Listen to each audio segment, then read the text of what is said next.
The simple definition of faith is a very strong belief. But I like to use an illustration when I'm describing faith. If you think about a job, you go to the interview, they offer you the job, you sign the agreement, and then you go to work. And in most cases, you work at least 1 week, sometimes up to a month before you're paid. But you get up and you go to work every single day because you have faith in that company that they're going to keep their end of the agreement and pay you the agreed wages. That's how I like to look at faith in God. Faith in God is believing Him enough to work for Him and to do the work of the Lord, believing that He will take care of you. As always, it is such a pleasure to present to you the Sanctuary Sunday School powered by the Sanctuary Academy. I want to take a minute and thank you for all of your condolences about the loss of my mom. I will respond to everyone individually, but it's taking time. I think I may have jumped back into work a little too quickly, and I need to kind of just regroup and get myself together. Nevertheless, this is a blessing to be able to be here and present the lesson for you. I do want to let you know I'm recording the lesson on Wednesday night. On Thursday night, I am going to resume Thrive Thursdays, where I talk about self-care and health. And tomorrow I'll be talking about grief, because that's what I've been dealing with over the past 2 weeks. So I'm going to talk about grief and how to live and thrive through that. So join me tomorrow night. I'll be going live around 7 p.m. I'll send that notification out, but I will be going live talking about grief tomorrow. So let's talk about this lesson. This week's lesson is living faith. And I love this. And I've said this before. My grandfather would always say, I'm going to live till I die. And as long as there's breath in our body, what that means is as long as there's breath in our body, you've got to live. Living in faith. You live by faith. You walk by faith. You move in faith. And the lesson is found in the book of James, the 2nd chapter. And it starts off talking about faith and works and how they go hand in hand. And when you talk about faith, everybody will tell you, I believe. Most people will say, I believe in God. I have faith. I'm walking by faith. Faith-based this and faith-based that. And the faith is a word that's thrown around a lot, but we're not seeing enough works. There is so much work to be done. And it tells us right at the beginning that if you have faith, and no works, what do you have? Does it even mean anything? Can faith save you without works? And these are rhetorical questions that James is asking here as he talks about faith. And then he goes right to your brothers and your sisters if you see somebody in need. And he says, if you see somebody in need and you're not willing to do anything, then what good is your faith? And I say this all the time, so much of the scripture or our salvation is based on how we treat each other. And again, as I always said, my mom always drilled this in me, that if you come across somebody who is in need and you can help them, you have to help them. It is your duty. You don't have the authority to say whether they deserve help or not. If they are there and you can help them, you're supposed to help them. That's how she lived, and that's what she taught me.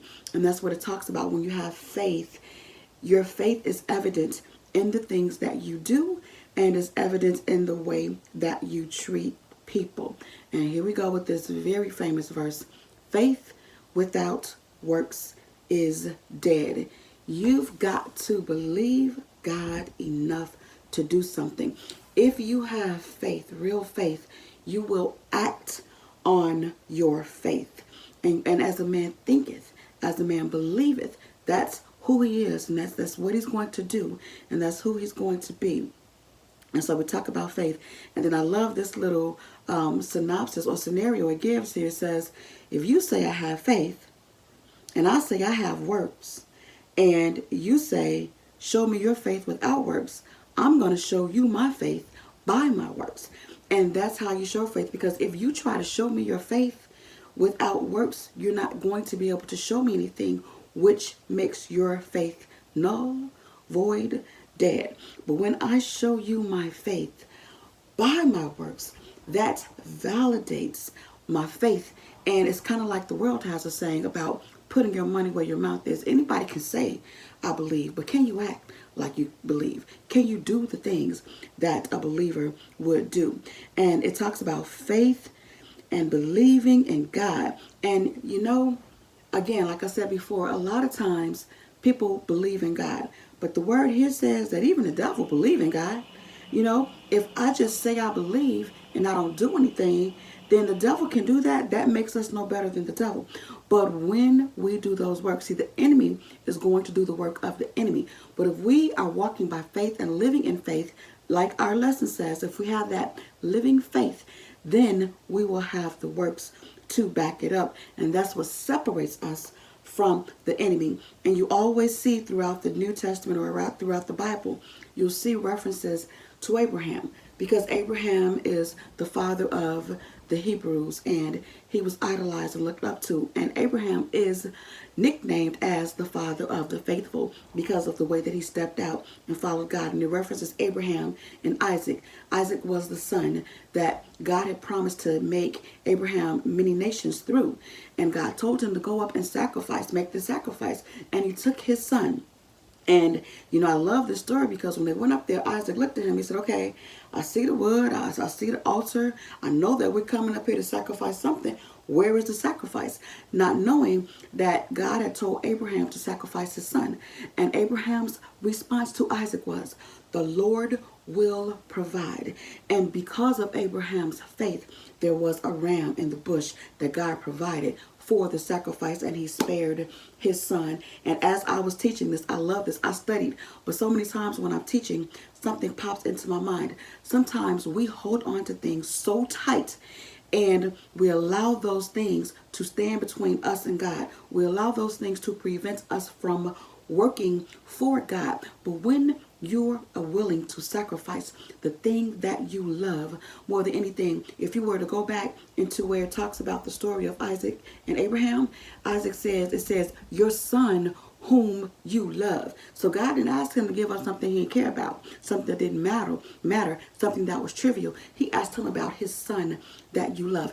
How many of us would be willing to sacrifice something that we love for the work of the Lord? And when we have that willing heart and that faith in God, he provides that ram in the bush. He provides that way of escape, and he blesses us. As we know, the seed of Abraham, the blessings of Abraham. The blessings of Abraham they parallel with the faith of Abraham. I'll say that again.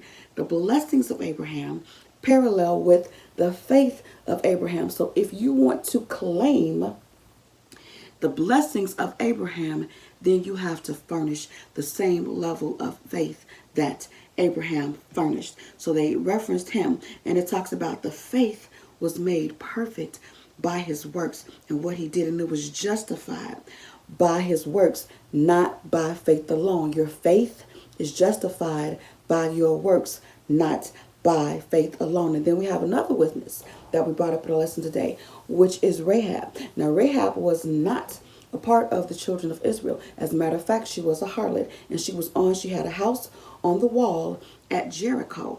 And when Joshua and his men came in to spy out the land, she recognized them and she knew who they were.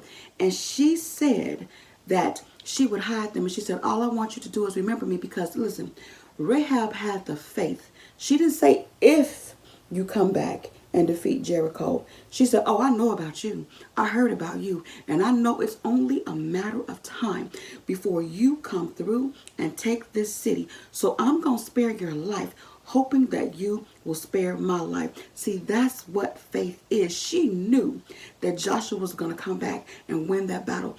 We have to act knowing that God is going to win the battle. And it's always better to be on the side of a winning God. I'm going to say that again. It's always better to be on the side of a winning God. And it talks about just like a body Just like a body without a spirit is dead, faith is without works is dead. And I don't mean to sound morbid or bring you down, so please don't be sad, but I'm reminded of when my daughter actually found my mother when she had expired, and she had me to come and take her pulse, and that was the first time. How in gym class in school they teach you how to take your pulse, and you could feel the pulse there. That was the first time ever in my life that I had felt a human being's pulse, and there was none. Her body was lifeless. All of the years, all of the laughter, all of the love, all of the teaching, all of the preaching, all of the dancing, all of the praising, it was all gone. There was a lifeless body there. And just like her body was there, lifeless, faith without works is dead. Just dead. It doesn't mean anything. So what we want to do, again, like my mom used to say, you've got to work out your soul salvation. That's what the old saints used to say. You've got to work out your soul salvation. And that's the only way that we're going to get through. There's another verse in the Bible that says, not by might, not by spirit, not by might, not by power, but by my spirit, saith the Lord of hosts. We've got to believe, and we can't go by what we see. We walk by faith and not by sight. That's the scripture I wanted. And we're looking at the elections and the pandemic and all of these things that are happening around us. And it can get very frightening, but we've got to believe. We've got to know that we serve a true and living God. And the only way that we are going to be able to please a true and living God is to work and to exercise living faith.